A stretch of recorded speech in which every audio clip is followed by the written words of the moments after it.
Hi,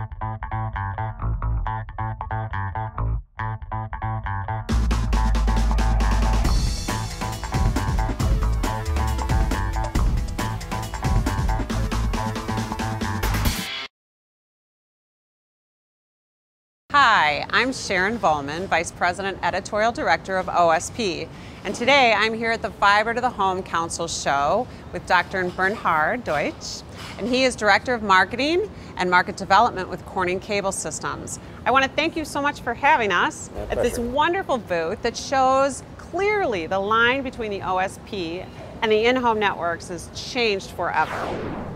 You see, historically, service providers have been able to set a clear line of demarcation between their responsibilities and those of their customers.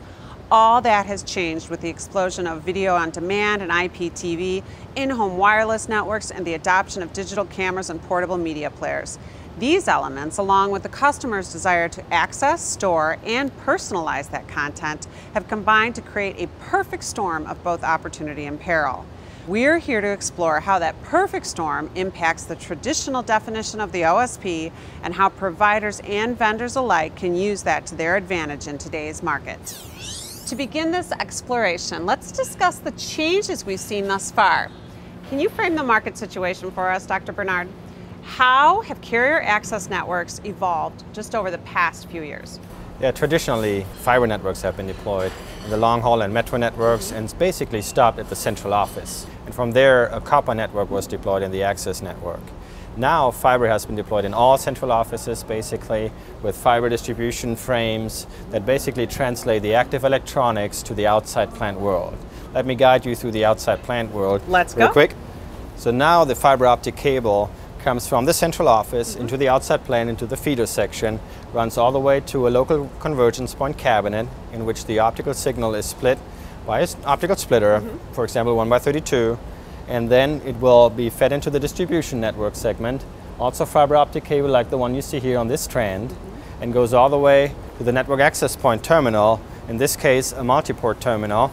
And then when a subscriber signs up for a service, you would plug in the optical drop cable in here and then run it all the way to the side of the home to the optical networking terminal that then converts this optical signal into the cable signal, the telephone signal, internet signal, and goes actually inside of the home to service the subscriber. How are the new services like HDTV, video on demand, TV interactivity, Blu-ray Live, for example, both a revenue opportunity and a quagmire for providers? Yeah, like everything in real life, an opportunity always bears a challenge as well. So on the opportunity side, you mentioned these services that are coming that provide a lot of opportunity for carriers now to offer these to subscribers and generate additional revenue. HDTV is just the beginning. You'll see Quad HDTV come in, 3D HDTV is already available on TV sets. And so that's the opportunity to generate additional revenue. On the challenge side is your network has to be changed because these services require more bandwidth than traditional networks can provide, both to the home as well as inside of the home. So carriers have to take care of both now, the outside plant, delivering all this bandwidth to the home, but also make sure that subscribers can actually utilize this bandwidth and have a good consumer experience. So Bernhard, what is the biggest challenge in FTTH deployments? The biggest challenge is and has been is the cost of deployment. And solutions had to be developed that speed up the time of deployment, make it easier, more cost effective to deploy. And this is true for the outside plant, and now as carriers migrate into the inside plant, it's even more a challenge, and better solutions had to be provided for that as well to reduce the cost to deploy. So how similar are inside plant and outside plant deployments? There's similarities and differences between the two. On the similarity side, it's probably that the topology, the basic structure of the network is the same. You both have a feeder section, you have a distribution section. Distribution section is just called riser in the MDU. Then you have a drop section that is also going to the ultimate subscriber in either a living unit or on the side of a house. On the differences side, it's that in the outside plant there's a lot of digging and trenching and splicing and handholds and all this.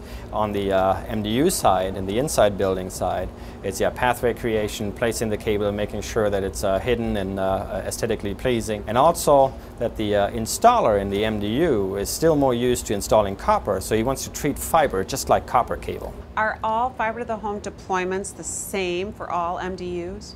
Oh no, there's a variety of MDU applications.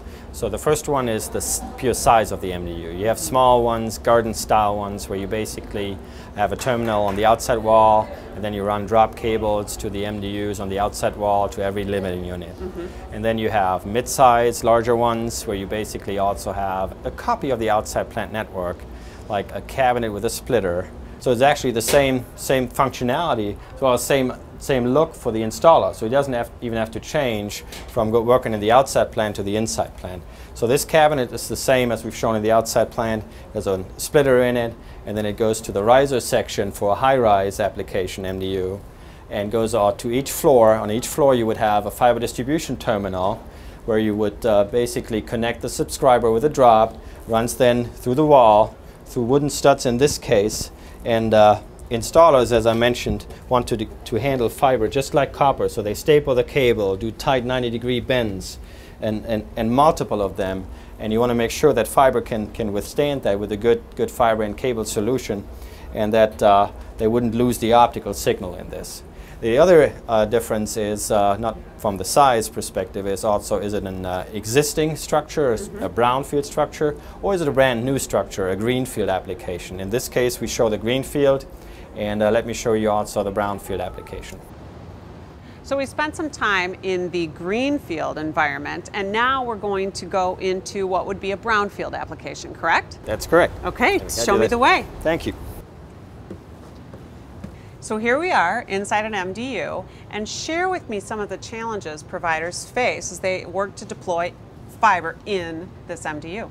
Yeah, in brownfield application you have existing structures, and so you have to take care of these. Like in this case, the cable has to be placed in a crown molding to be hidden, because MDU apartment owners don't want the residents to complain about the looks. Right. So these crown moldings are relatively small, so optical cable has to be bundled and pulled in to these crown moldings, and sometimes they have to be stored there for quite some time until the owner of the apartment really takes service.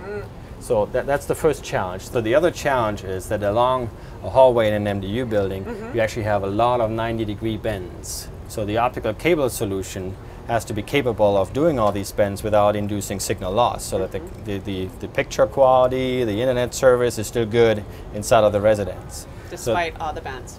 Despite all the bends. One other application is also that when you get into the apartment, you just drill a hole through the crown molding, and with this optical cable solution you can enter into the living unit, actually, not just in the building, but also really in the living unit of the subscriber, and provide fiber optic services inside. Oh, show me a little bit more. Let's go in.